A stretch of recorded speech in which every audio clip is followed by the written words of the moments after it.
Joe with Black Box Silver and Bronze, and I've got a stack of Oddball comics to show you.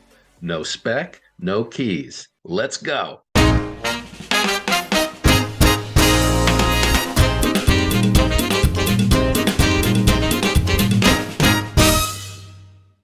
Hey, comic addicts. It's Joe with Black Box Silver and Bronze, and I've got a stack of Oddball comics to show you.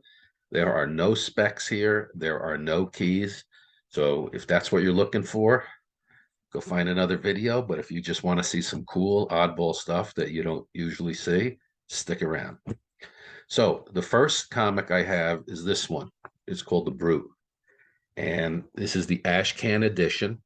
And I found this a couple of weeks ago at Comics Unlimited up in Cleveland, Tennessee. They're in the process of moving to a new location.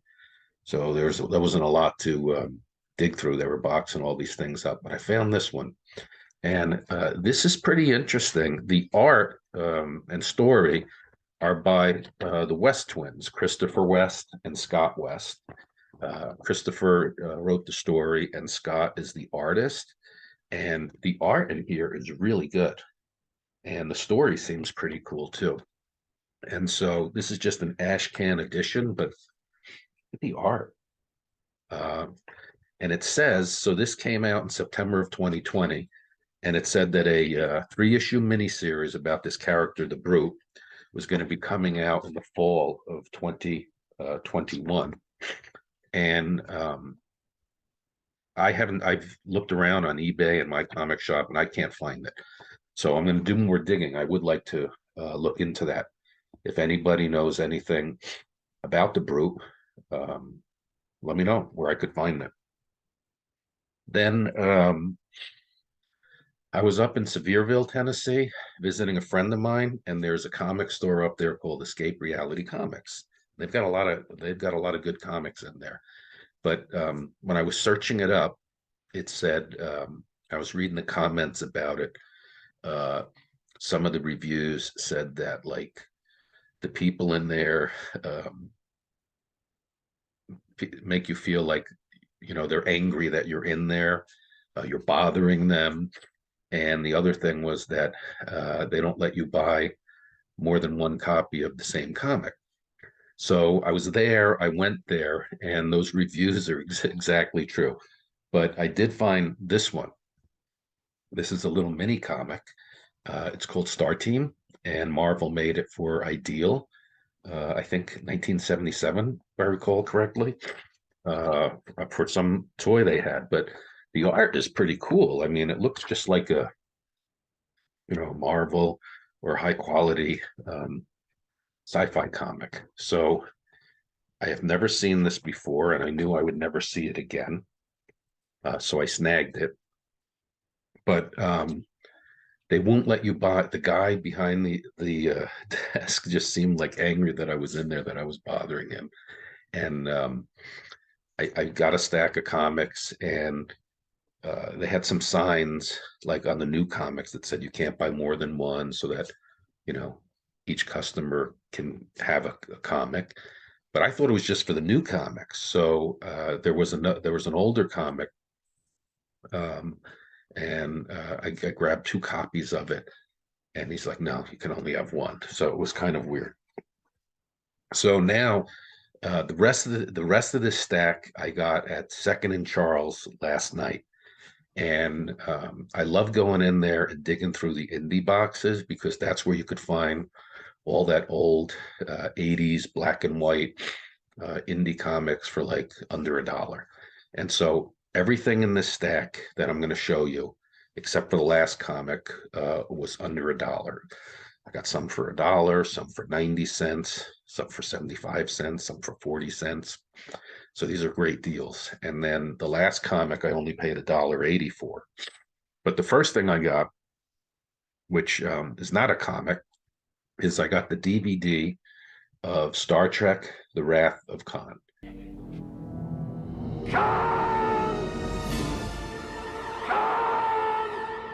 And I think this is brand new. I had them open it. It was taped closed here. I had them open it so I could check the DVDs and make sure they weren't scratched, and they're not. They look brand new.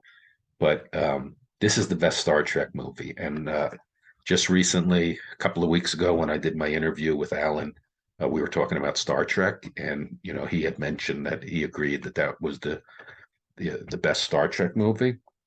I got that for a couple of bucks. I'm looking forward to watching it. I haven't watched it in years, but I do really like that movie. Now on to the comics. So these comics are going to be, I think you're going to find them pretty unique. If anybody has any of these comics, comment below. Tell me that you have them, because I think these are just real oddball things. Now, some of these comics, recently I found a YouTube channel called Power Comics. They also have Instagram. It's called Power Comics. And these guys basically review these oddball indie comics from like the 80s and the 90s, even modern ones, but like they've given it this title called Power Comics. And you have to watch their show to kind of understand, what falls into that category and what doesn't. But basically, it's comic books that were like self-published where people had a passion to create something and they just did it themselves. And in a lot of cases, the art's not really good. In some cases it is, and they're like, hey, this art might be too good for a power comic, but there was like a passion for the story. And a lot of times the comics would only have like one issue. Um, it would say like, stay tuned for the next issue. We're going to do a 4-issue series, but only one got out. And then a lot of times inside the front cover was like a letter from the creator, like explaining his passion and all that stuff. So I stumbled upon this channel, and I don't know if these guys are serious or it's tongue in cheek. It's hard to tell. I think they really do like these comics. I love them. I've always collected these kind of comics when I find them. I'm called to them, or they call to me. And so anyway, they've created this Power Comics Hall of Fame where they've inducted them. I'm going to put the link below because it was really entertaining. It's a long show. They did like they were wearing tuxedos and they had champagne, and it was like the Oscars, right? They had envelopes that they opened, and so it was really entertaining. I'm going to put the link below for anyone who might be interested.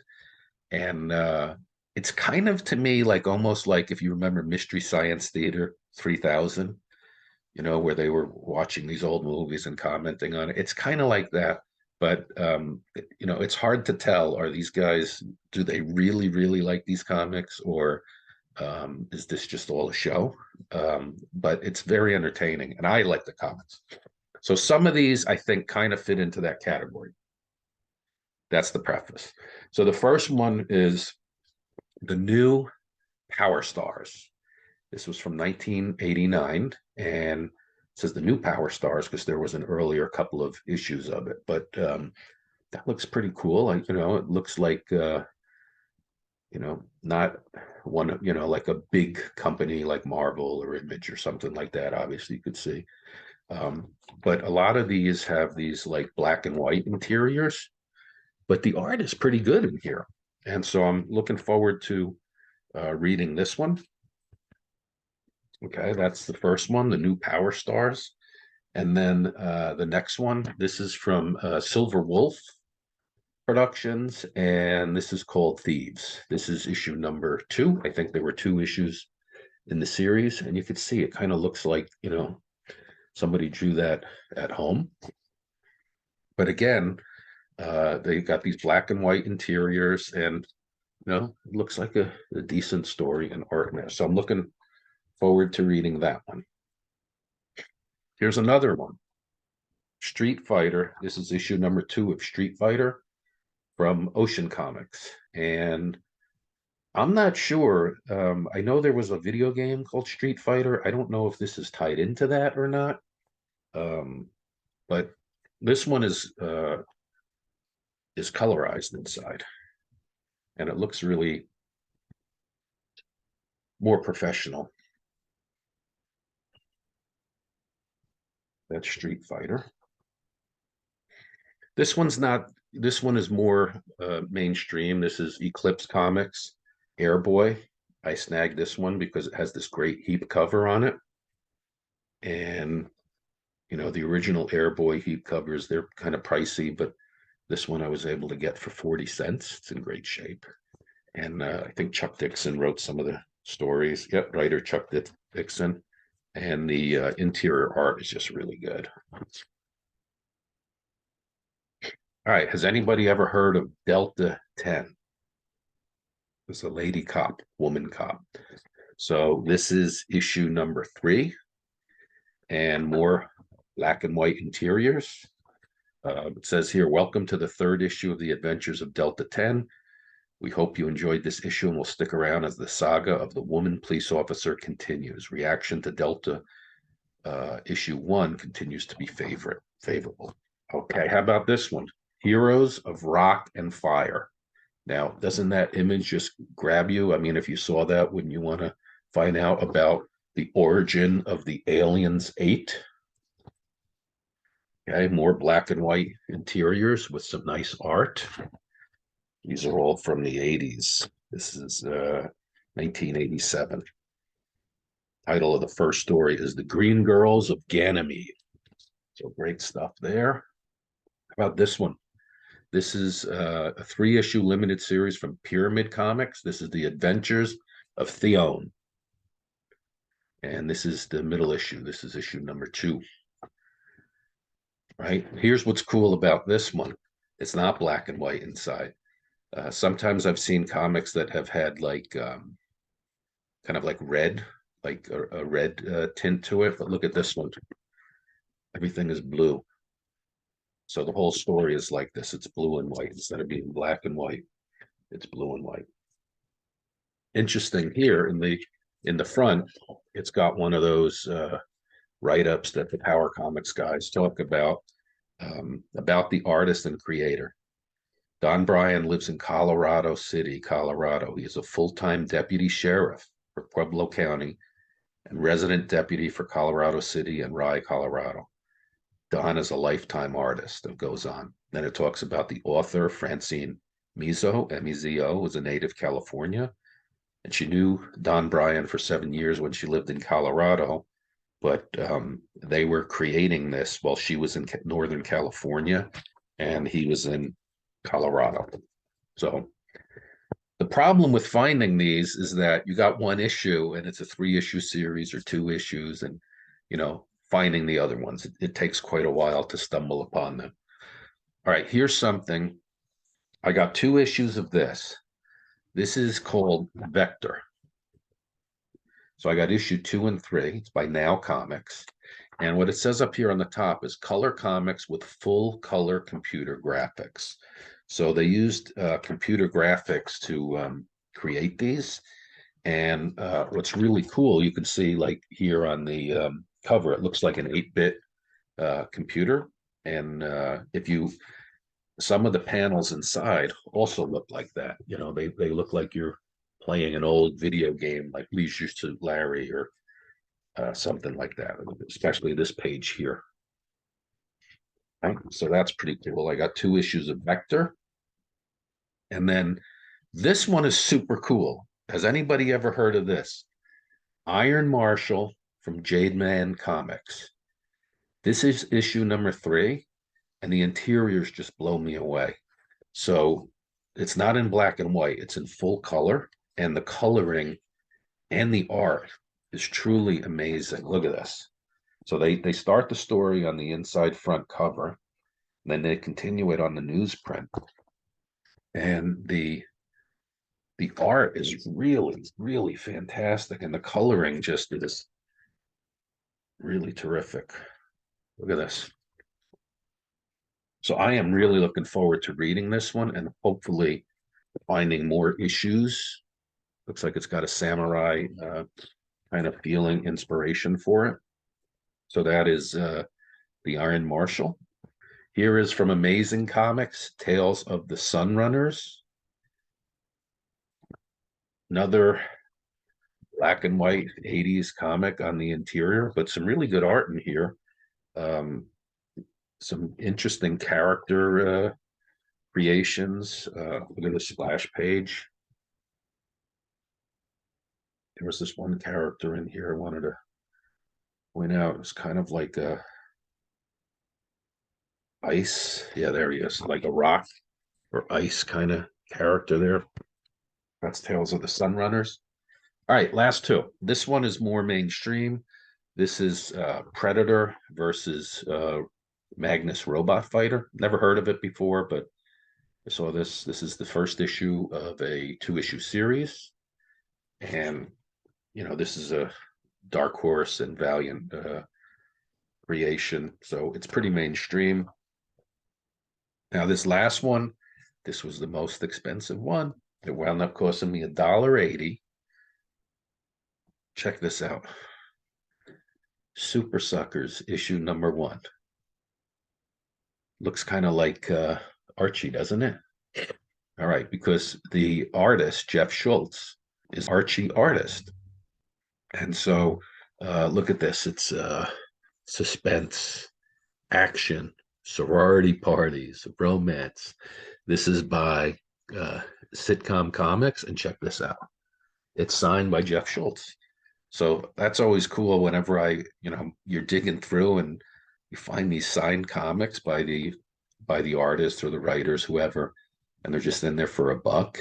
It's crazy sometimes, but um, this is by something called Sitcomics. At the back, since this is the first issue, there's no letters from the readers yet, but they talk about the creation of this, and so the writer of this was a sitcom writer. He wrote episodes for Seinfeld and some other shows. And so he thought he would create a comic that was kind of like a situation comedy. He would use his writing skills. And so he created this Super Suckers. And what's interesting is it's like a sitcom. So as you go through it, there are commercials. So you'll read 3 or 4 pages and then boom, there's like 2 pages of commercials. And it's like back to our story. And you read more of the story and then boom, more commercials. So I think that's a really cool cover. I like the Archie style art. Um, Sorority parties, that's cool. And the fact that it's signed, I thought that was a really good deal. So, Comic Addicts, that's it. Just some really oddball stuff. I hope you enjoyed it. I'll see you next time. Bye bye.